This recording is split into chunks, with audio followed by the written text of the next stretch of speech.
Paolo Banchero was on a heater last night. He dropped the first 50 piece of the season. We're going to break it down. Nothing too complicated. We're going to keep it nice and simple for you today. And just look at how he dominated on the court. Because when you look at this shot chart, it's highly effective. He was cooking in the paint, cooking in the mid-range, and even found a nice spot from three where he could get it going. So let's break it down and have a look at this. So the first thing we're going to talk about is how they use the pick and roll with Paolo, firstly as the ball handler and then as the screener. So the first time here, Franz comes to set the pick. Siakam is guarding Paolo. He's going to go under the pick because he wants to stay attached to Paolo rather than give up the mismatch with the smaller defender. But he goes quite far underneath. Paolo can build up a little bit of rhythm, take that little hang dribble, one dribble, pull up. Nice, off the bounce. This time as the pick and roll screener. So he's going to come and set the screen here, and then he's going to roll down to the hoop. So as it plays out, Siakam stuck in kind of no man's land now. He's got to recover. Paolo hits it with the little right to left Euro step. Then a finish off the right hand over the tough defender. That was very good to find his rhythm.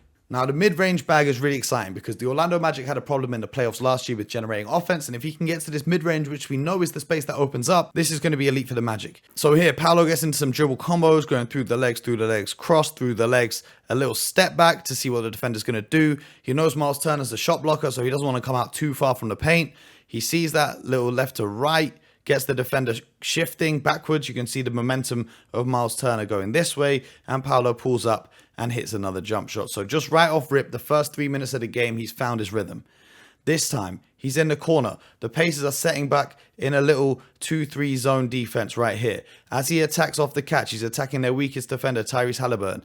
Nembhard's got to come across to help, which is going to leave an open player here. You can't even see on the screen. And Franz is going to be open on this side. Draws the defender, kicks it for the easy assist. In transition, this time going downhill, 2 defenders in his path. How many players do you know when you can see this happen on the free throw line, that they're still going to be able to be strong enough to finish with the right hand as well and get the and one?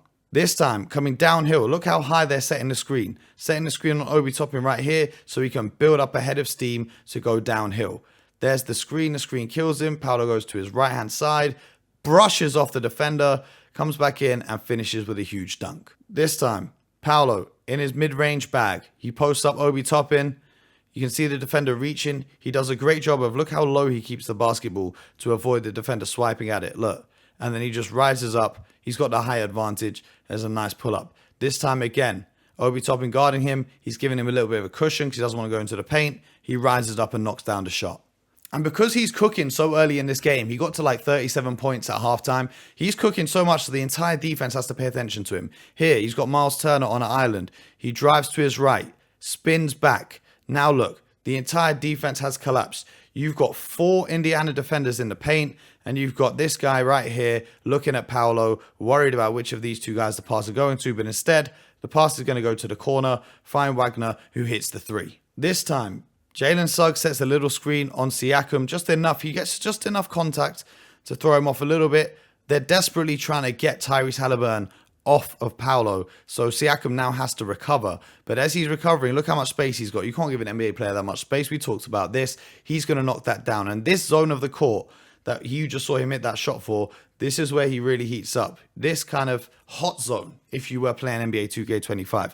Thing here I love is the screen in the backcourt. Look how brutal this screen is. He absolutely clatters him. Look at this screen. Poof. Neesmith is trying to flop a little bit, but now you're playing advantage basketball. Paolo gets right back to his spot. There's no defender near him. Eyes on the target. He knocks down a second consecutive 3.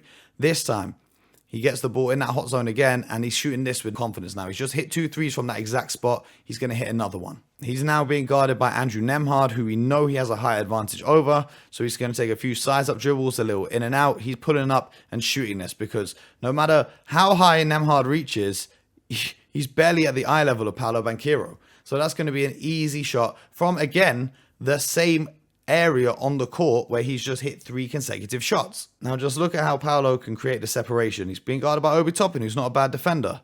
A little step back. Look at this as a go-to move.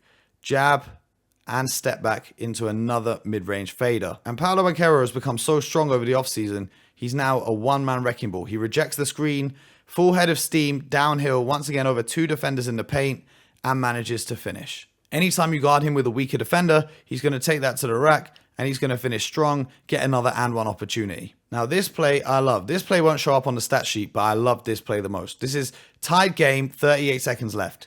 He's going to once again attract 3 defenders from the Pacers. And both of these guys are looking at Paolo. Jalen Suggs wide open here, but that's a tough pass to make. Instead, Paolo, a beautiful behind the back. He doesn't even gather the ball. Off the dribble, bounce pass behind the back. Suggs, Paolo gets the hockey assist. Anti Black in the corner knocks this one down. Now, the offense is great, but defense as well is a huge part of this Magic's team's identity. So let's look at what he's doing on defense here. This time, he's the low help defender. You can see Paolo right here watching the action of what's going on. He can see that Miles Turner has a clear lane to the hoop. So he's going to come across and play that help position.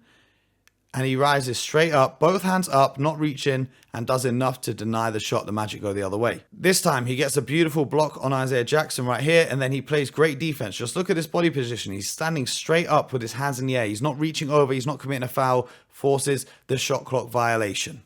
And then this was really beautiful. Again, on that weak side. You can see he's stationed here. He's got good eyes. He knows his man's in the corner. He's going to see this pass coming from Halliburton, who's one of the league's best passers. Anticipates it, gets out on the break, and the Orlando Magic keep it rolling. Now, the Orlando Magic, they could finish as, oh, we've got one more clip. We've got one more clip. I forgot I added this clip. This is just great one-on-one defense. He's guarding Pascal Siakam. He's a great post scorer. We all know what Siakam wants to do. Siakam wants to hit this spin move and go to the basket here. Paolo does a great job of anticipating this. He's already there for the closeout. As soon as he picks up his dribble, you can see as soon as he's picked up his dribble, he's closing out, playing great defense, which leads to another basket down the other end for the Orlando Magic. Now, Orlando could finish as a top 4 seed in the Eastern Conference if the Bucks keep looking as stinky as they do. And I don't know how Carl Towns going to learn how to keep defending the rim for the New York Knicks. But the Cavs are looking dangerous and the Magic are looking very dangerous. And their defense was great last season. Their offense needed to step up. They've signed KCP, who's not been playing great offensively, but he's going to get better throughout the season because that's what he does. But Paolo being able to create these advantages and score so easily over any weaker or slower defenders or shorter defenders as well. He's hitting that pull-up consistently and he's expanding his range to the three-point line. If he's playing like this, in a few years, he's going to be in that MVP conversation. But in this year, the Orlando Magic are going to keep it rolling. My mouth is so dry. I've done this video terribly. I'm so sorry. But if you watched it, I appreciate you. Subscribe to the channel. We'll be back with another one. I just want to do a quick one for the greatness of Paolo Banchero. I'll see you guys in the next video. Get buckets.